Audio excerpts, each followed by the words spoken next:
Assalamualaikum warahmatullahi wabarakatuh. Bapak, Ibu, dan para pemirsa yang berbahagia, kita lanjutkan pembahasan PPA edisi revisi 2024. Masuki materi prinsip pembelajaran dan prinsip asesmen. Ringkasan bab prinsip pembelajaran dan prinsip asesmen. Pembelajaran dan asesmen merupakan satu kesatuan yang tidak dapat dipisahkan. Pendidik dan peserta didik perlu memahami kompetensi yang dituju, sesuai dengan tujuan pembelajaran. Sehingga keseluruhan proses pembelajaran diupayakan untuk mencapai kompetensi tersebut. Kaitan antara pembelajaran dan asesmen dapat digambarkan pada ilustrasi berikut ini.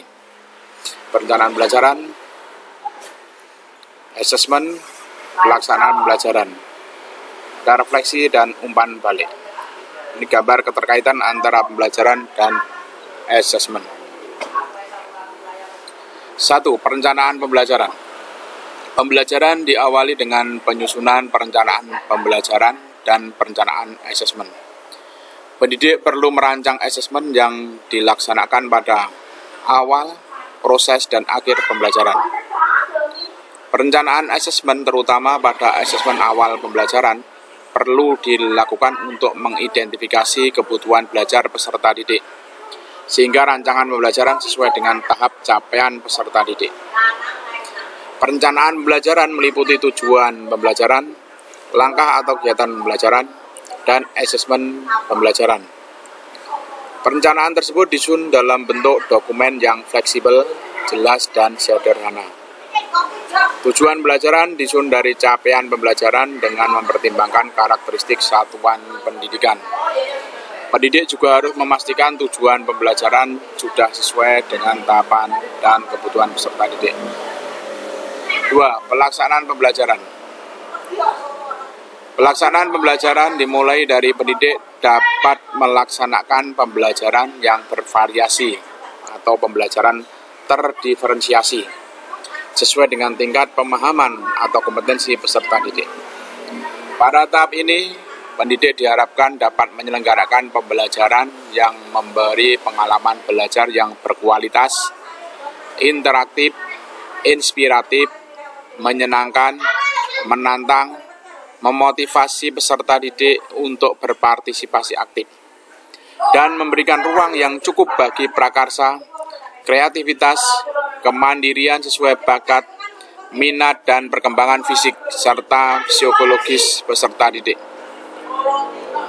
Sepanjang proses pembelajaran, pendidik dapat mengadakan asesmen formatif untuk mengetahui jauh mana tujuan pembelajaran sudah dicapai oleh peserta didik. 3. Asesmen pembelajaran. Tahapan setelah pelaksanaan pembelajaran adalah pelaksanaan asesmen pembelajaran. Asesmen pembelajaran diharapkan dapat memberikan informasi faktual atas pencapaian perkembangan atau hasil belajar peserta didik. Bentuk asesmen meliputi asesmen formatif dan sumatif. Asesmen formatif bertujuan untuk memantau dan memperbaiki pembelajaran, serta mengevaluasi pencapaian tujuan pembelajaran. Asesmen formatif dilakukan dengan mengumpulkan informasi mengenai peserta didik yang mengalami hambatan atau kesulitan belajar dan perkembangan belajar peserta didik. Informasi tersebut digunakan sebagai umpan balik bagi peserta didik untuk mengembangkan kemampuan dalam memonitor proses dan kemajuan belajar sebagai bagian dari keterampilan belajar sepanjang hayat. Sedangkan bagi pendidik, hasil asesmen digunakan untuk merefleksikan dan meningkatkan efektivitas pembelajaran. Asesmen formatif dapat berupa asesmen pada awal dan saat pembelajaran. Asesmen pada awal pembelajaran digunakan untuk mengetahui kemampuan awal peserta didik dalam kaitannya dengan tujuan pembelajaran tertentu, sehingga pendidik bisa melaksanakan pembelajaran sesuai dengan kebutuhan peserta didik. Asesmen formatif pada saat pembelajaran digunakan sebagai dasar dalam melakukan refleksi terhadap keseluruhan proses belajar yang dapat dijadikan acuan untuk perencanaan pembelajaran dan melakukan revisi apabila diperlukan. Apabila peserta didik dirasa telah mencapai tujuan pembelajaran, maka pendidik dapat meneruskan pada tujuan pembelajaran berikutnya. Namun apabila tujuan pembelajaran belum tercapai, pendidik perlu melakukan penguatan terlebih dahulu. Asesmen sumatif bertujuan untuk menilai pencapaian hasil belajar peserta didik sebagai dasar penentuan kenaikan kelas dan kelulusan dari satuan pendidikan. Asesmen sumatif dilakukan dengan membandingkan pencapaian hasil belajar peserta didik dengan kriteria ketercapaian tujuan pembelajaran. Asesmen sumatif digunakan untuk memastikan ketercapaian tujuan pembelajaran. Ketiga tahapan ini akan terus berlangsung dalam bentuk siklus seperti gambar di atas tadi.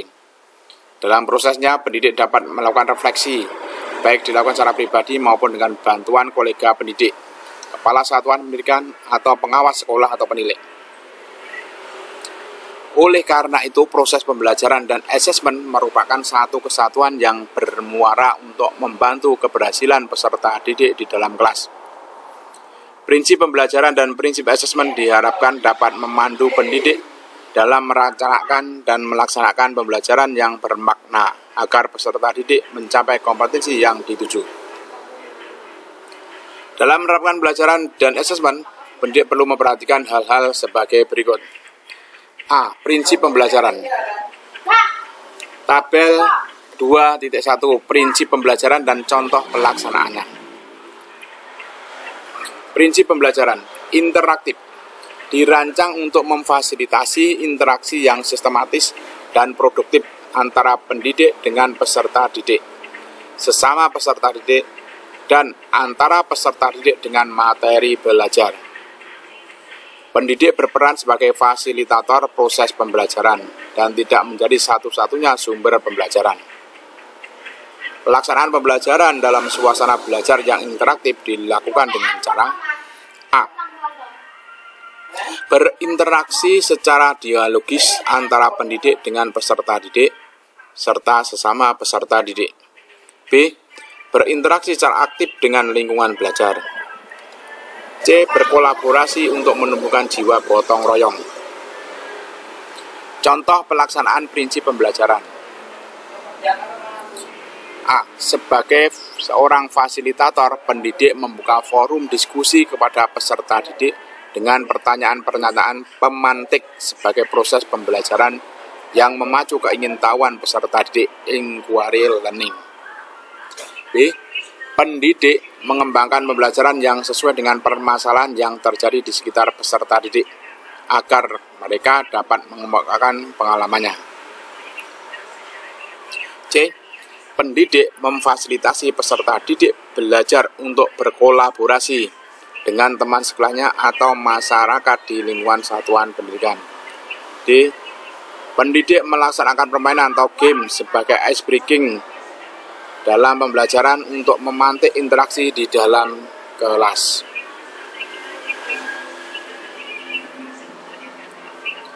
Prinsip pembelajaran inspiratif memberi keteladanan dan menjadi sumber inspirasi positif bagi peserta didik. A. Menciptakan suasana belajar yang dapat memantik ide, mendorong daya imajinasi dan mengeksplorasi hal baru. B. Memfasilitasi peserta didik dengan berbagai sumber belajar untuk memperkaya wawasan dan pengalaman belajar. Contoh pelaksanaan prinsip pembelajaran A. Pendidik memberikan kasus-kasus sederhana yang terjadi di sekitar lingkungan peserta didik untuk dibahas di kelas secara kolaboratif untuk mencari pemecahan masalah. Misalnya, kasus kebersihan, makanan di kantin, atau perundungan bullying. C. Pendidik dapat melakukan pembelajaran di luar kelas untuk berinteraksi atau memanfaatkan sumber belajar secara langsung. C. Pendidik membawa media pembelajaran sederhana dari sekitar sekolah untuk dijadikan sebagai bahan diskusi. Prinsip pembelajaran menyenangkan. Agar peserta didik mengalami proses Belajar sebagai pengalaman yang menimbulkan emosi positif. A. Menciptakan suasana belajar yang gembira, menarik, aman, dan bebas dari perundungan. B. Menggunakan berbagai variasi metode dengan mempertimbangkan aspirasi dari peserta didik, serta tidak terbatas hanya di dalam kelas. C. Mengakomodasi keberagaman gender, budaya, bahasa daerah setempat, agama atau kepercayaan, karakteristik dan kebutuhan peserta didik. Contoh pelaksanaan. A. Berdasarkan asesmen awal pembelajaran, pendidik memperoleh data karakteristik peserta didik untuk dijadikan dasar variasi aktivitas pembelajaran di kelas. Pendidik di awal pembelajaran menanyakan perasaan peserta didik dengan menempelkan emotikon, memilih respon yang diharapkan seperti tos, tangan semangat, atau salam. C. Pendidik menggunakan papan permainan atau game dalam kegiatan belajar di kelas. D. Pendidik membuat suasana ruangan yang berbeda seperti merubah posisi bangku peserta didik. E. Menciptakan suasana pembelajaran yang rileks namun tetap fokus, seperti mempersilahkan bekerja dalam kelompok sesuai pilihan peserta didik dalam proses pembelajaran praktikum. Pendidik menjadi pendengar aktif bagi peserta didik serta memberi ruang yang nyaman bagi keberagaman. Lanjutnya, menantang. Untuk mendorong peserta didik terus meningkatkan kompetensinya melalui tugas dan aktivitas dengan tingkat kesulitan yang tepat. A. Menggunakan materi dan kegiatan belajar sesuai dengan kemampuan dan tahapan perkembangan peserta didik. B. Memfasilitasi peserta didik untuk percaya potensi yang dimilikinya dapat ditingkatkan. Contoh pelaksanaan. A. Pendidik mempersiapkan beragam materi yang menantang peserta didik untuk memperkaya pemahaman atau kompetensi mereka. Seperti misalnya pada materi renang gaya bebas, peserta didik yang sudah menguasai renang gaya bebas diminta untuk mengukur kecepatan renang gaya bebasnya. B. Memperbanyak interaksi dan perhatian penuh untuk memancing ide peserta didik. C. Pendidik memberikan penugasan atau tantangan tambahan bagi peserta didik yang mempunyai kompetensi dan kemampuan lebih. B. Pendidik memberikan tambahan waktu lebih bagi peserta didik untuk menyelesaikan tugas atau latihan kelas disesuaikan dengan kebutuhannya. Memotivasi peserta didik untuk berpartisipasi aktif. A. Membangun suasana belajar yang memberikan kesempatan kepada peserta didik untuk berani mengemukakan pendapat dan bereksperimen. B. Melibatkan peserta didik dalam menyusun rencana belajar, menetapkan target individu dan atau kelompok, dan turut memonitor pencapaian hasil belajar. Contoh. A. Kegiatan belajar disesuaikan dengan kebutuhan belajar peserta didik, sehingga mereka merasakan manfaat dari apa yang dipelajari bagi kehidupannya. B. Melibatkan peserta didik dalam penentuan tujuan belajar, asesmen hasil belajar, serta memberikan pilihan cara belajar dan refleksi. D. Pendidik dan peserta didik dapat secara rutin melakukan refleksi pembelajaran. D. Peserta didik dapat dilibatkan untuk saling memberikan penilaian terhadap hasil karya atau pekerjaan kelompok. Memberikan ruang yang cukup bagi prakarsa, kreativitas, kemandirian sesuai dengan bakat, minat, dan perkembangan fisik serta psikologis peserta didik. A. Memberi kesempatan bagi peserta didik untuk mengembangkan dan mengkomunikasikan gagasan baru. B. Membiasakan peserta didik untuk mampu mengatur dirinya dalam proses belajar. C. Menciptakan suasana pembelajaran yang memberikan kesempatan bagi peserta didik untuk mengaktualisasikan diri. D. Mengapresiasi bakat, minat, dan kemampuan yang dimiliki oleh peserta didik. Contoh. A. Menggunakan pembelajaran berbasis proyek, memantik peserta didik berempati dengan permasalahan lingkungan sekitarnya, mencari solusi bersama, kemudian solusi diujikan untuk memperoleh umpan balik, diperbaiki dan siap digunakan untuk kepentingan orang banyak. B. Memberi waktu peserta didik untuk mengerjakan proyek sesuai dengan minat, bakat, kompetensi dan kapasitasnya. C. Memberikan keleluasaan pada peserta didik untuk memilih wujud hasil belajarnya bisa dengan aksi, layanan, atau produk. D. Pada saat penugasan peserta didik dapat membuat hasil pekerjaan disesuaikan dengan minat, misalnya dapat berupa karikatur, artikel, kartun, postingan pada blog internet, atau video di berbagai kanal media sosial.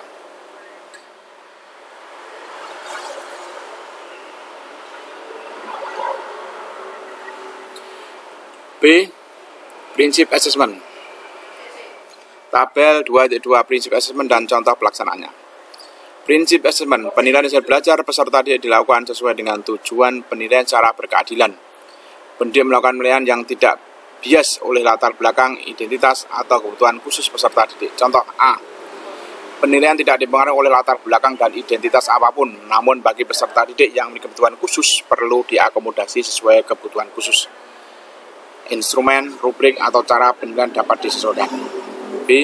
Terkait dukungan untuk transisi PAUD ke SD yang menyenangkan. Satuan pendidikan menyesuaikan kebijakan PPDB untuk tidak menggunakan tes terkait Kalistung, baca tulis hitung, sebagai pertimbangan kriteria masuknya peserta didik kelas 1 SD. Hal ini dikarenakan setiap anak memiliki hak untuk mendapatkan pelayanan pendidikan dasar yang disesuaikan dengan karakteristik belajar anak usia dini. C. Pendidik menentukan kriteria ketercapaian dan menyampaikannya pada peserta didik, sehingga mereka memahami ekspektasi yang perlu dicapai. D. Pendidik berkolaborasi dalam merancang asesmen, sehingga dapat menggunakan kriteria yang serupa dan sesuai dengan tujuan asesmen. Selanjutnya, pendidik merancang asesmen untuk mendorong peserta didik terus meningkatkan kompetensinya melalui asesmen dengan tingkat kesulitan yang tepat dan umpan balik yang membangun. Selanjutnya, pada konteks PAUD yang dipantau tidak hanya kemajuan elemen capaian pembelajaran, namun juga tumbuh kembang anak secara keseluruhan. B. Penilaian hasil belajar peserta didik dilakukan sesuai dengan tujuan penilaian secara objektif. Pendidik melakukan penilaian yang didasarkan pada informasi faktual atas pencapaian perkembangan atau hasil belajar peserta didik. Contoh A. Pendidik menguatkan asesmen di awal pembelajaran yang digunakan untuk merancang pembelajaran sesuai dengan kesiapan peserta didik. B. Pendidik memikirkan tujuan pembelajaran pada saat merencanakan asesmen dan memberikan kejelasan pada peserta didik mengenai tujuan asesmen di awal pembelajaran. C. Pendidik menyediakan waktu untuk membaca, menganalisis, dan melakukan refleksi hasil asesmen. D. Pendidik mendorong penggunaan berbagai teknik asesmen, bukan hanya tes tertulis atau tulisan, namun bisa menggunakan teknik asesmen observasi. Peserta didik diamati secara berkala dalam kurun waktu tertentu. Dan teknik asesmen performa, praktek, produk, project, dan portofolio. C. Penilaian hasil belajar peserta didik dilakukan sesuai dengan tujuan. Penilaian secara edukatif, pendidik melakukan penilaian yang hasilnya digunakan sebagai umpan balik bagi pendidik, peserta didik, dan orang tua untuk meningkatkan proses pembelajaran dan hasil belajar. Contoh, pendidik merencanakan pembelajaran dengan rujuk pada tujuan yang hendak dicapai dan memberikan umpan balik agar peserta didik dapat menentukan langkah untuk perbaikan ke depannya. B. Pendidik melibatkan peserta didik dalam melakukan asesmen melalui penilaian diri, penilaian antar teman, refleksi diri, dan pemberian umpan balik antar teman. Akan tetapi, pendidik harus tetap memberikan rambu-rambu seperti peserta didik harus memahami kriteria asesmen dilakukan saat asesmen formatif, dan pendidik tetap perlu melakukan kurasi terhadap penilaian peserta didik. D. Pendidik memberikan kesempatan pada peserta didik untuk melakukan refleksi tentang kemampuan mereka, serta bagaimana meningkatkan kemampuan tersebut berdasarkan hasil asesmen. Lainnya, pendidik menyusun laporan kemajuan belajar secara ringkas, mengutamakan informasi yang paling penting untuk dipahami oleh peserta didik dan orang tua. Lainnya, pendidik menggunakan hasil asesmen sebagai bahan diskusi untuk menentukan hal-hal yang sudah berjalan baik dan area yang perlu diperbaiki. Satuan pendidikan memiliki strategi agar hasil asesmen digunakan sebagai refleksi oleh peserta didik, pendidik, tenaga pendidikan, dan orang tua untuk meningkatkan mutu pembelajaran. Selanjutnya, pendidik memberikan umpan balik. secara berkala pada peserta didik dan mendiskusikan tindak lanjutnya bersama-sama orang tua. Pendidik merancang asesmen untuk mendorong peserta didik terus meningkatkan kompetensinya melalui asesmen dengan tingkat kesulitan yang tepat dan umpan balik yang membangun. Pendidik memberikan umpan balik berupa kalimat dukungan untuk menstimulasi pola pikir bertumbuh. Pendidik menggunakan hasil asesmen untuk menentukan tindak lanjut pembelajaran. Oke, demikian tadi materi pembelajaran dan prinsip asesmen. Semoga bermanfaat. Sekian, assalamualaikum warahmatullahi wabarakatuh.